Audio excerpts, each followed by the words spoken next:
Siapa kenal founder One Minute Miracle ni, tolong bagi tahu dia, aku nak saman dia. Finally, setelah setahun dia menghilang, maskara One Minute Miracle ni akhirnya dia dah keluarkan lagi edisi yang baru. Wait, lama tau aku tunggu. Daripada dulu sampai sekarang ni, simpan lagi dia punya pengepit bulu mata sampai patah.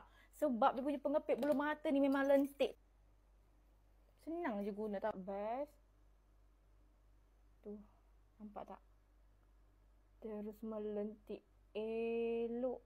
Dia punya brush ni memang aku suka tau korang. Tuh, nampak tak?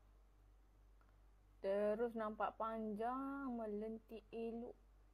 Yang penting dia tak bergumpal-gumpal dia. Siapa kenal founder One Minute Miracle, bagi tahu dia, aku nak saman dia. Tak kisahlah disebabkan dia punya maskara ni, bulu mata aku yang tak ada dan tak melentik, terus jadi nampak lentik macam ni. Nampak tak tu? Tu. After, before.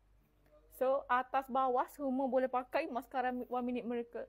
Jadi kalau kata korang nak juga, pergi beli sekarang ni dekat Bad Kodik, okay?